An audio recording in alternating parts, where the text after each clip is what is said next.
ขอเจริญพรท่านสาธุชนทั้งหลายวันนี้วันที่12 กรกฎาคมพุทธศักราช 2569 รายการธรรมทานจากวัดพุทธปัญญา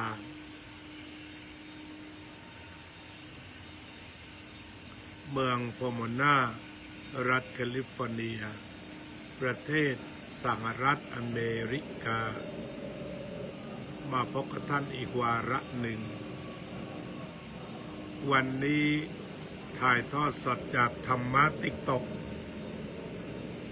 และถ่ายทอดทางเฟซบุ๊กวัดพุทธปัญญาโดยตรงวันนี้มีเด็กนักเรียนจากบุรีรัมย์ได้มาเข้าชมด้วยและก็เมื่อวานนี้มีเยาวชนเป็นจำนวนมากได้เข้ามาชมรายการติ๊กต็อกเยาวชนเหล่านี้เป็นเยาวชนที่ใฝ่ธรรมเพราะรายการธรรมะติ๊กต็อกเป็นรายการธรรมะโดยตรงตอนนี้ก็ตอบปัญหาที่ถามมาก่อนโยมที่ตักบาตรเป็นชาวพุทธหรือเปล่าครับคนที่ตักบาตรคนที่ถวายเพลเป็นชาวพุทธทั้งหมดเป็นพุทธศาสนิกชนจาก4 ภาคของประเทศไทยรวมเป็นหนึ่งเดียวนอกจากนี้ยังมีชาวพุทธอินโดนีเซียชาวพุทธอเมริกันชาวพุทธลาวชาวพุทธเขมรมาร่วมทำบุญ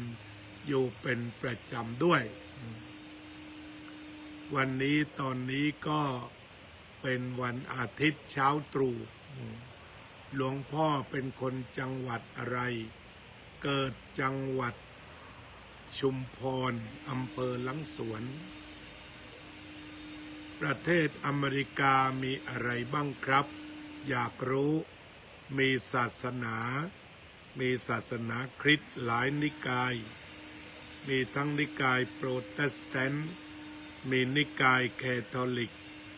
มีนิกายออร์โธดอกซ์มีนิกายเพียริเตน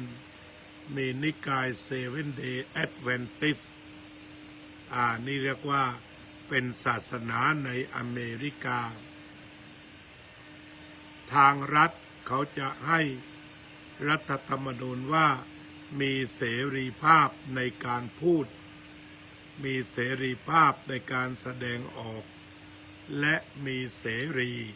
ในการนับถือหรือไม่นับถือศาสนาแต่เนื่องจากจุดตั้งต้นของประเทศอเมริกานั้นคนที่อพยพในยุคแรกๆก็มาเพื่อเป็นเสรีภาพทางศาสนาหลวงปู่อายุเท่าไหร่ครับอายุ68 ปีฉะนั้นประเทศอเมริกาจึงเป็นศูนย์รวมของความหลากหลายทางศาสนาซึ่งเดิมมาจากยุโรปตอนนี้ศาสนาทางเอเชียบ้านเราก็มาจากไทยมาจากลาวมาจากเขมรมาจากญี่ปุ่นมาจากเกาหลีก็มารวมตัวกันสร้างเป็นวัดในศาสนาพุทธหลายนิกายโดยการเปิดเสรีภาพทางศาสนาก็ทำให้โดยเสรีภาพทางศาสนาก็ทำให้ศาสนาต่างๆเผยแผ่ธรรมะได้อย่างเสรีสามารถที่จะชาวพุทธเยอะดีค่ะก็ชาวพุทธเศษ1/300ก็เรียกว่าไม่ถึงเปอร์เซ็นต์นะเศษ1/300นั่นหมายความว่าชาวพุทธประมาณ1 ล้านคน ในคน300 กว่าล้านคนเจริญพรโยมสุนิตวงศ์สุเทพจากประเทศไทยโยมที่มาเธอร์จากสวิตเซอร์แลนด์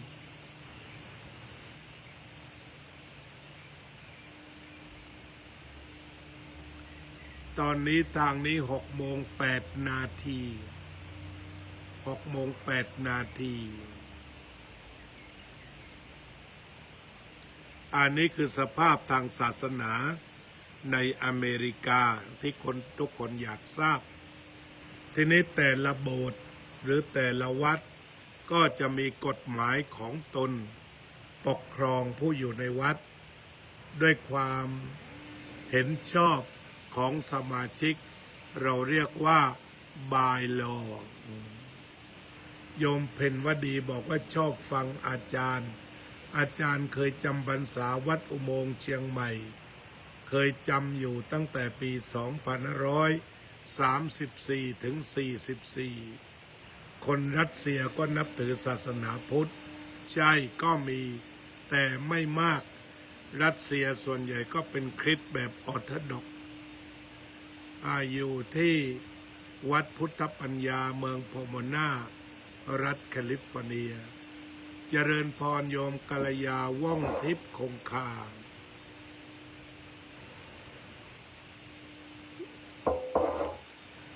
วันนี้ก็ตอบปัญหาของผู้ที่ถามมาว่าอเมริกาเป็นอย่างไรก็ตอบในเชิงศาสนาทีนี้คำว่าเสรีภาพทางศาสนาหมายความว่านับถือศาสนาก็ได้ไม่นับถือศาสนาก็ได้นี่คือเสรีเดชนี้เองจำนวนคนไม่นับถือศาสนาก็เพิ่มขึ้น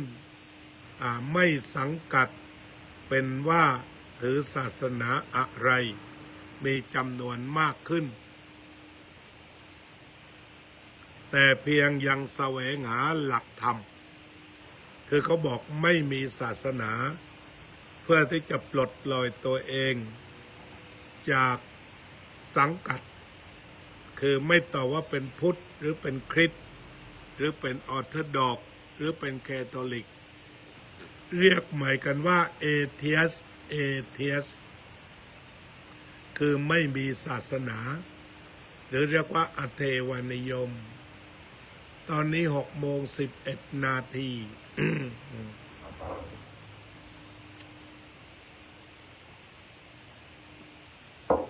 เป็นศาสนาอเทวนิยมซึ่งมีลักษณะของ ซึ่งมีลักษณะของการช้อปปิ้งนั่นคือมีหลายศาสนามันนำเสนอในอเมริกาคนที่เป็นเอเทียสก็ปล่อยตัวเองให้หลุดออกมาจากคอก ที่ไปสังกัดหลุดจากสังกัดว่าเป็นศาสนาอะไรหลุดจากยี่ห้ออะไรหลุดจากแบรนด์เนมอะไรแล้วก็ออกมาแสวงหาสัจธรรม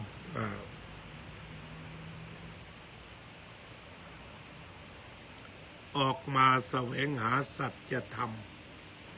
เจริญพรโยมกัลยาว่องทิพย์คงคาทั้งจากธรรมะติ๊กต็อกและจากเฟซบุ๊กวัดพุทธปัญญา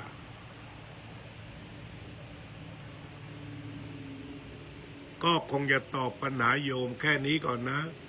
ศาสนาในอเมริกาซึ่งรัฐธรรมนูญของอเมริกาเปิดโอกาสให้คนศาสนาต่างๆสามารถที่จะตั้งศาสนาของตนเองได้ตั้งสถาบันศาสนาของตนเองได้สร้างวัดได้สร้างโบสถ์ได้ซื้อที่ดินได้จะได้รับการอนุญาต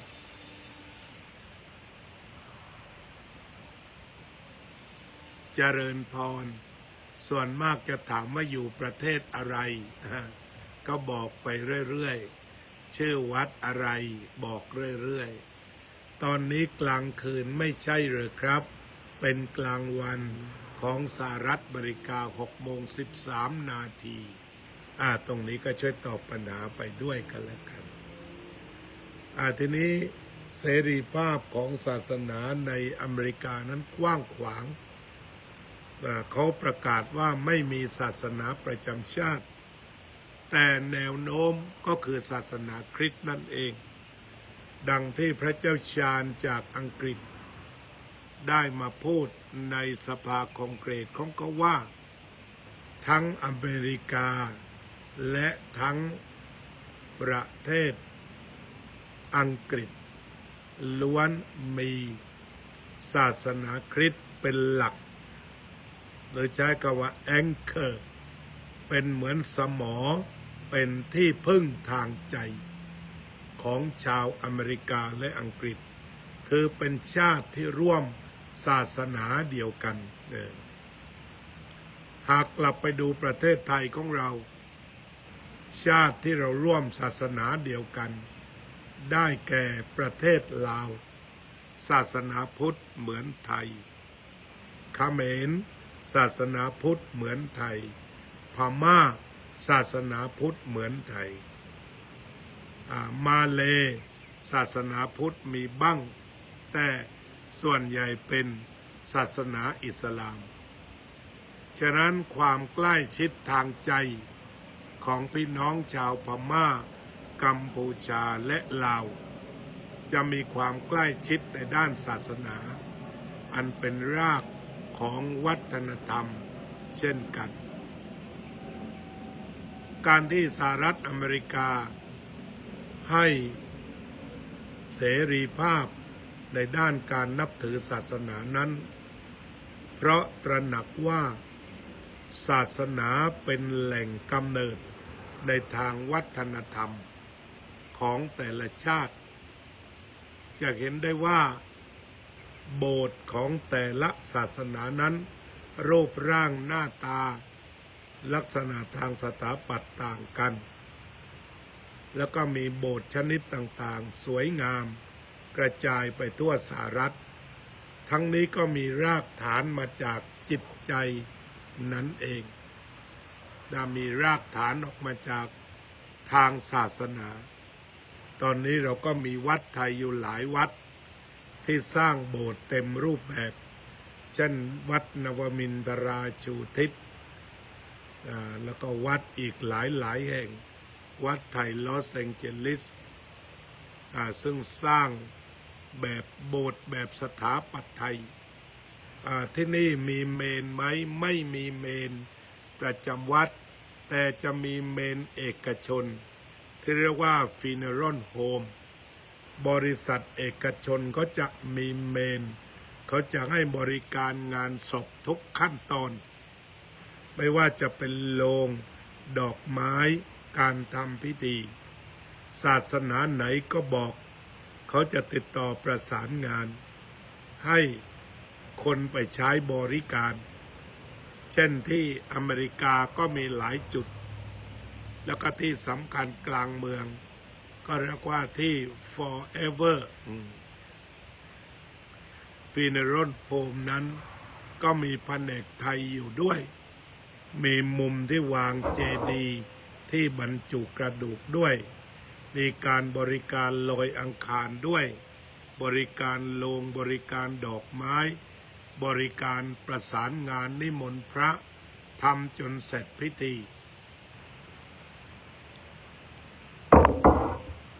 ราคาก็จะแพงเอาง่ายๆถ้าคิดเป็นเงินไทยก็50,000ขึ้นไป หรือประมาณ1,000 กว่าดอลลาร์อันนั้นน้อยสุดแต่ถ้าว่าเป็นรายใหญ่ๆจะแพงตอนโลงเช่นว่าโลงเนี่ยดีสุดก็ประมาณ 6,000 ดอลลาร์638ก็เกือบ 200,000บางแห่งก็บอกถ้าเป็นโลงพิเศษแบบนั้นถ้าจะเผาทั้งโลงก็จะต้องเรียกค่าเผาอีก 4,000 ดอลลาร์ก็กลายเป็น 302,000โลงอย่างเดียว ที่ราคาโลงก็ต่างกันไปเช่นเริ่มต้นแบบ500เป็นโลงกระดาษ900เป็นโลงไม้ส่วนมากมันจะแพงที่โลงหรือแพงที่ดอกไม้ก็มีให้เลือกตามนั้นอาจารย์นี่ก็คุยเรื่องเมนก็จะมีเนนเอกชนทีนี้ถ้าว่าเป็นโรงเย็นเหมือนประเทศไทยไหมครับเขาก็เป็นโรงแล้วเขาก็จะฉีดศพไม่เคยเห็นโรงเย็นที่นี่นะก็เป็นโรงไม้บ้างโรงกระดาษบ้างคือเมื่อคนตายแล้วจะไปเก็บไว้ที่ funeral home ก็คือเหมือนเก็บไว้ที่บริษัทที่เขาให้การบริการเผาหรือการฝังนั่นเอง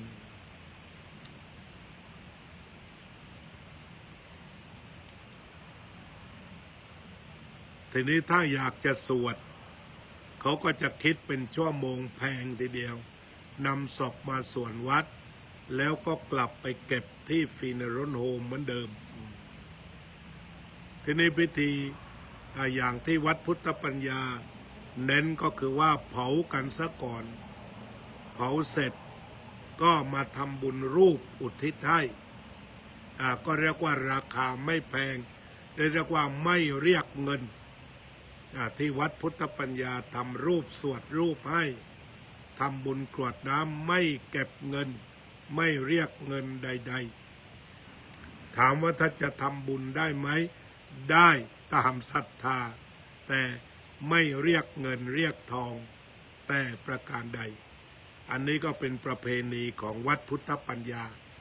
ซึ่งมีคนนิยมมาทำบุญกันแบบนี้นั่นก็คือจัดการเผาเสียให้เสร็จทาง funeral home จัดการเสร็จเหลือแต่รูปหรือกระดูกก็นำมาสวดบังสกุลได้ที่นี่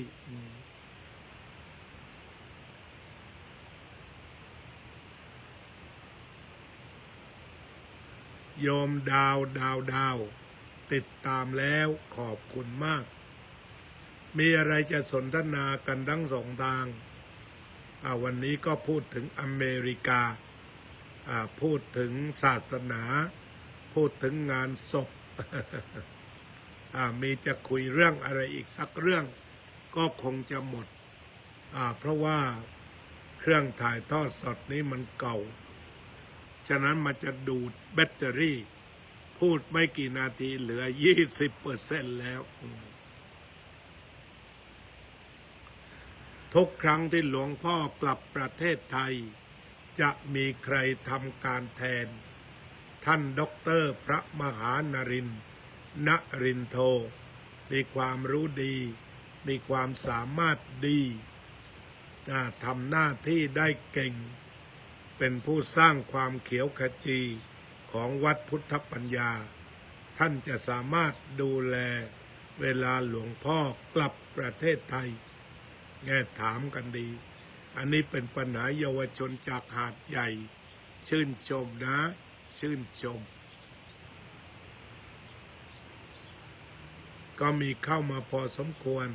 หลวงพ่ออยู่ประเทศอะไรครับอยู่ประเทศสหรัฐอเมริกาจ้า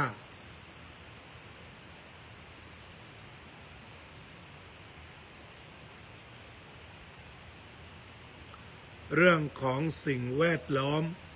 แถวนี้เป็นทะเลทรายฉะนั้นแต่ละแห่งโดยรัฐเขาก็จะมีพาร์คเป็นจุดปลูกต้นไม้เขาจะปลูกต้นไม้ริมถนนก็นิยมปลูกต้นไม้ริมบ้านถ้ามีที่ดินก็จะนิยมปลูกพืชผลไม้เอาไว้รับประทานที่วัดประมาณเอเคอร์กว่าก็ปลูกต้นไม้หลากหลายอันนี้ก็คือเป็นการช่วยกันรักษาสิ่งแวดล้อมที่เห็นตรงหลังนั้นที่เห็นที่ข้างหลังนั้นก็เป็นต้นศรีมหาโพธิ์ นำมาจากประเทศอินเดียทางของเพื่อนบ้านตรงโน้นก็ปลูกกุหลาบสีขาวต่างคนต่างปลูกต้นไม้ตามชอบและการปลูกต้นไม้แบบนี้ก็ช่วยสร้างความร่มรื่นหรือช่วยโลกได้เลยปล่อยวางคืออะไรครับหลวงพ่อการปล่อยวางก็คือการที่จิตรับรู้ดูเห็นแล้วปล่อยไปไม่นำมาย้ำคิด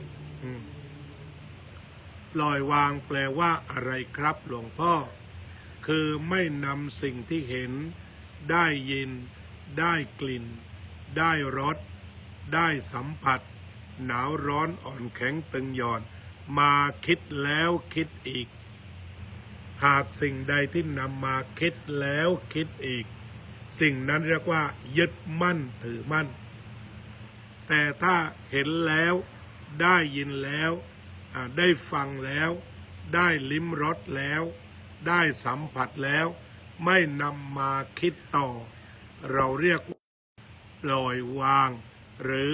ไม่ยึดมั่นถือมั่น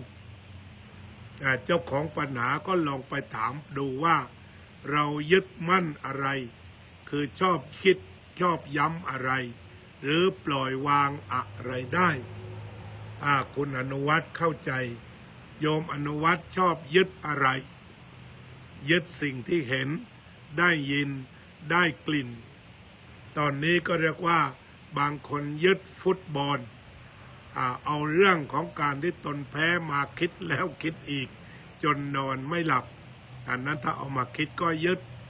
แต่ถ้าไม่ยึดก็ไม่เป็นทุกข์แล้วก็ไม่หนักสำหรับทางฝั่งวัดพุทธปัญญาชาเนอร์ก็คงจะต้องจบกันแค่นี้ก่อนเช่นเคยเราจะแผ่เมตตาร่วมกันเพราะแบตเตอรี่เหลือ 10% ต้องรีบจบจริงๆสัพเพสัตตาสัตว์ทั้งหลายที่เป็นเพื่อนทุกข์เกิดแก่เจ็บตายด้วยกันทั้งหมดทั้งสิ้นอเวราโหนตุจงเป็นสุขเถิดอย่าได้มีเวรแก่กันและกันเลยอัพพยาปัจจาโหนตุจงเป็นสุขเถิดอย่าได้พยาบาทเบียดเบียนซึ่งกันและกันเลยอานิกาโหนตุจงเป็นสุขเถิดอย่าได้มีความทุกข์กายทุกข์ใจเลยสุขีอัตตานังปาริหารันตุจงมีความสุขกายสุขใจรักษาตนให้พ้นจากทุกภัยทั้งสิ้นเถิดอภิวาทนาสีลิสะนิจจังวุฒาปัจจายโนจัตตารโอธรรมวัฏันติอายุวันโนสุขังพะลังส่งญาติโยมทางประเทศไทยเข้านอนและขออวยพรให้พี่น้องชาวอเมริกาโชคดีตลอดวันและตลอดไปเจริญพรโยมน้อยพรหมประเสริฐโยมสุพรรณิกาฉายาลักษณ์โยมกัลยาว่องทิพย์คงคาขอบคุณที่ช่วยกันภาวนาและแผ่เมตตาขอความรักจงสถิตสถาพรในดวงใจของมวลมนุษยชาติขอโลกนี้มีแต่ความสงบไม่มีสงครามสิ้นกาลนานเทอญ